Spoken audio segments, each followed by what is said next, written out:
Assalamualaikum warahmatullahi wabarakatuh. Kami dari kelompok 8 ingin mempresentasikan tentang penetapan harga produk.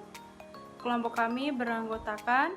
Perkenalkan, nama saya Bagas Catur Saputro dari kelompok 8 dengan NIM belakang 0165. Nama saya Rosalina Safira, NIM 200551010174. Saya Yunisa Brenda Safia dengan NIM 2005510176. Selanjutnya, saya Diki Mudiwardana, nomor NIM 20.051.01.0183. Nama saya Dia Pramesti Regita dengan NIM 20.05510189. Di sini saya ingin menjelaskan tentang pengembangan strategi dan program penetapan harga. Harga adalah salah satu elemen bauran pemasaran yang menghasilkan pendapatan. Elemen lain menghasilkan biaya. Mungkin harga adalah elemen termudah dalam program pemasaran untuk disesuaikan fitur produk. Saluran dan bahkan komunikasi membutuhkan lebih banyak waktu. Memahami penetapan harga. Harga bukan angka-angka di label harga. Harga mempunyai banyak bentuk dan melaksanakan banyak fungsi.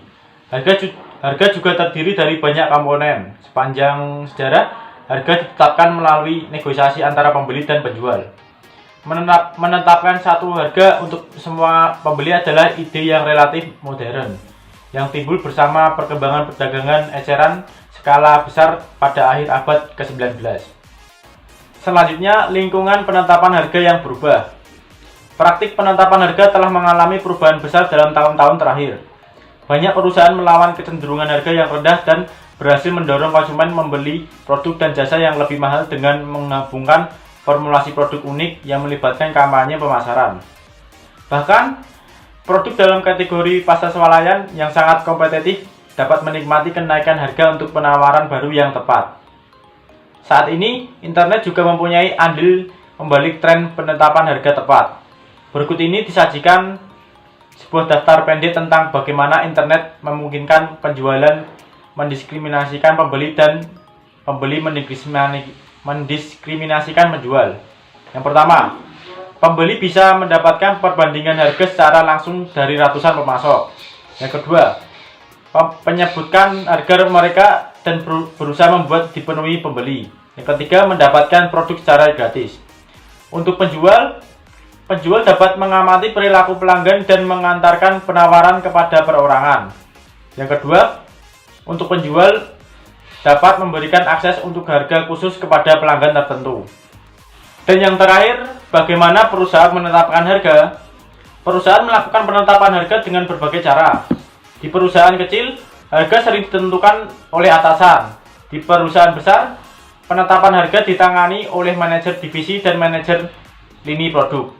Bahkan di sini, manajemen puncak menetapkan tujuan dan kebijakan penetapan harga umum dan sering menyetujui harga yang diajukan oleh tingkat manajemen yang lebih rendah.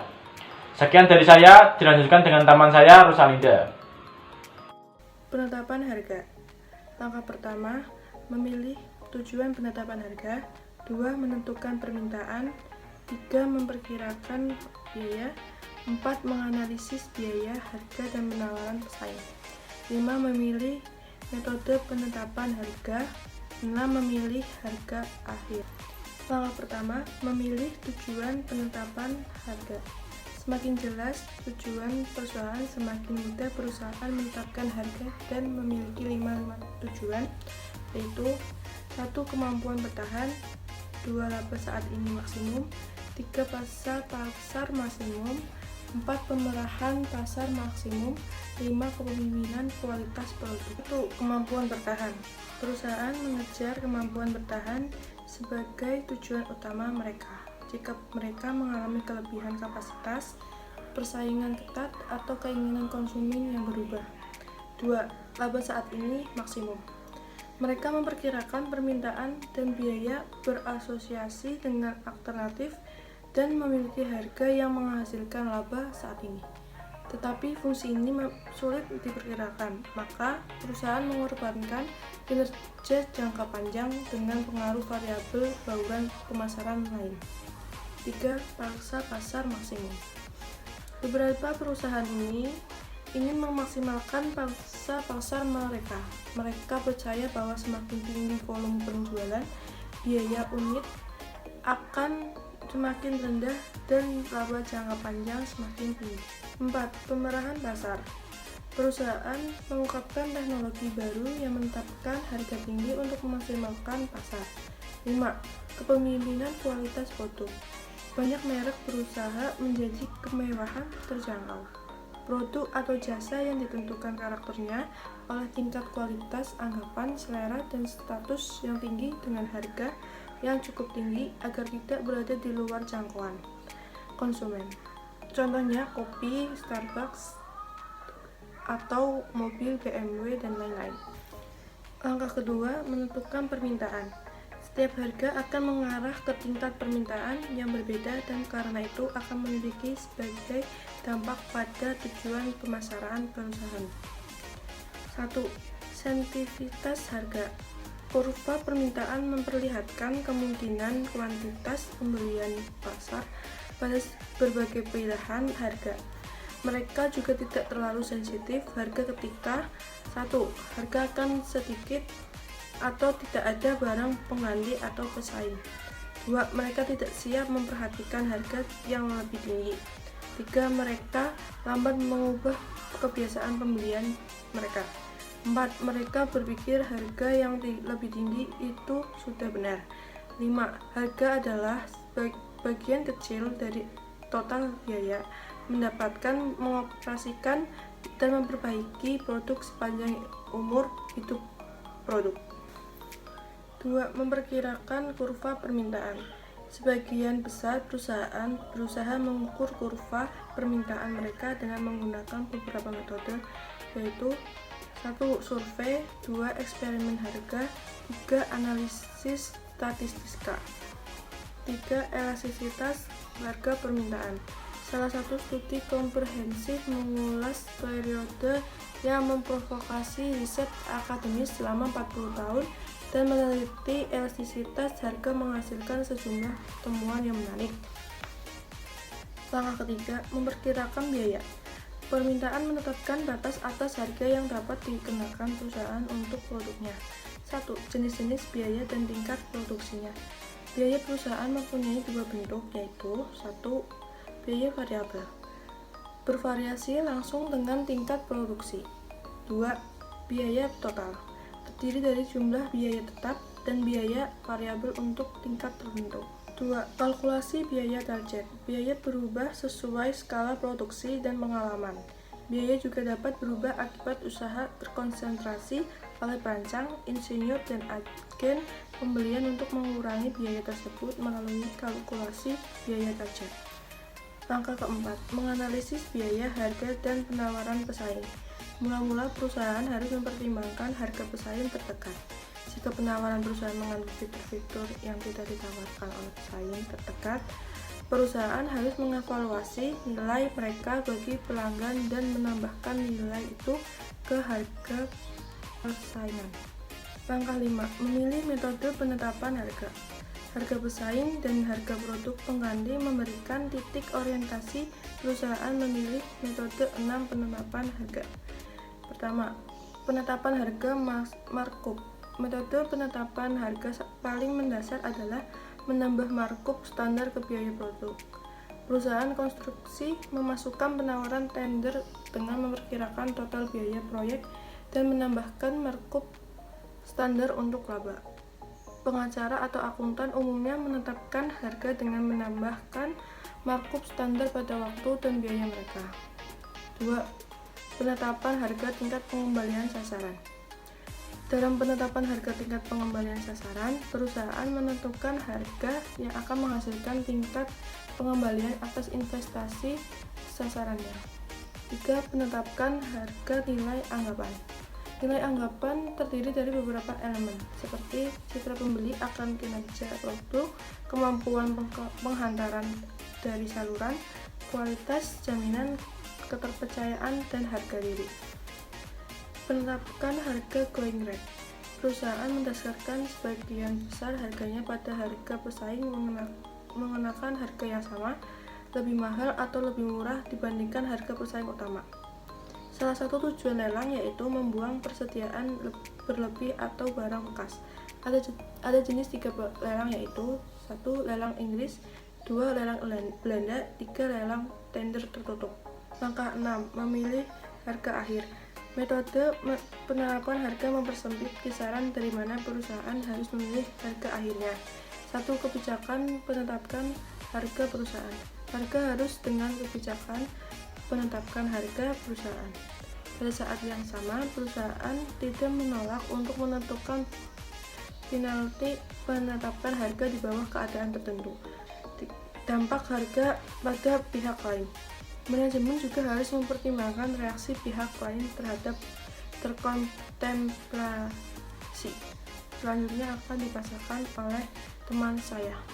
Perusahaan biasanya tidak menetapkan satu harga, tapi mengembangkan struktur penetapan harga yang merefleksikan variasi dalam permintaan biaya secara geografis.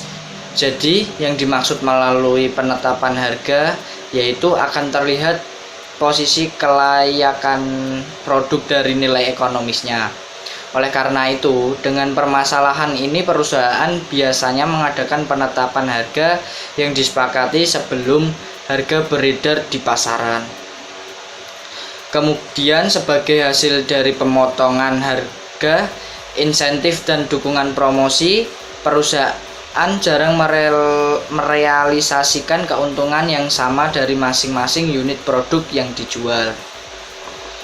Di dalam menyesuaikan harga sendiri, terdapat 4 faktor, yaitu yang pertama penetapan harga geografis atau tunai pertukaran barter. Perusahaan memutuskan bagaimana memberi harga kepada produknya untuk konsumen yang berbeda di lokasi dan negara yang berbeda. Yang kedua, diskon harga dan insentif. Yang ketiga, penetapan harga promosi. Dan yang terakhir adalah penetapan harga terdiferensiasi. Terima kasih. Selanjutnya akan dilanjutkan oleh teman saya. Selanjutnya yaitu memulai dan merespon perubahan harga. Perusahaan seringkali menurunkan dan menaikkan harga. Yang pertama yaitu menurunkan harga. Beberapa keadaan dapat menyebabkan perusahaan menurunkan harga. Salah satunya yaitu perusahaan mulai melakukan penurunan harga dalam usahanya mendominasi pasar melalui biaya murah. Perusahaan mulai dapat menurunkan biaya yang lebih rendah dari pesaingnya dengan harapan mendapatkan pangsa pasar. Strategi penurunan harga bisa menyebabkan kemungkinan jebakan. Yang pertama yaitu jebakan kualitas rendah. Konsumen mengasumsikan kualitas yang rendah. Yang kedua yaitu jebakan pangsa pasar yang rentan. Harga murah membeli pangsa pasar tetapi bukan loyalitas pasar. Pelanggan mulai beralih ke perusahaan harga murah lainnya yang datang. Yang ketiga yaitu jebakan sako tipis.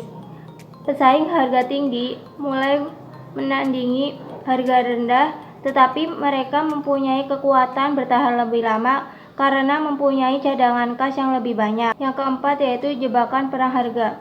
Pesaing mulai merespon dengan menurunkan harga lebih lanjut. Hal tersebut dapat menyebabkan perang harga. Yang selanjutnya yaitu memulai kenaikan harga. Keberhasilan menaikkan harga dapat menyebabkan meningkatnya laba yang cukup besar. Hal utama yang mendorong kenaikan harga yaitu inflasi biaya. Faktor lain yang menyebabkan kenaikan harga yaitu kelebihan permintaan. Harga dapat dinaikkan dengan cara 1. Penetapan kutipan harga tertunda. Yang kedua yaitu klausa peningkatan harga. Yang ketiga yaitu penguraian. Dan yang keempat adalah pengurangan diskon. Selanjutnya yaitu merespon perubahan harga pesaing. Bagaimana perusahaan harus merespon perubahan harga yang dilakukan oleh pesaing? Umumnya respon terbaik bervariasi sesuai situasi. Perusahaan harus mempertimbangkan produk dalam daur hidup. Artinya pentingnya portofolio perusahaan, maksud dan sumber daya pesaing, harga dan sensitivitas kualitas pasar, dan peluang alternatif perusahaan. Berdasarkan pembahasan tersebut, maka kami menyimpulkan bahwa perusahaan yang menghadapi perubahan harga pesaing harus berusaha memahami maksud pesaing dan kemungkinan durasi perubahan. pemimpin yang diserang oleh pesaing, harga murah dapat berusaha mendefinisikan diri mereka dengan lebih baik, memperkenalkan bisnis biaya murah mereka sendiri atau mengubah diri mereka secara menyeluruh.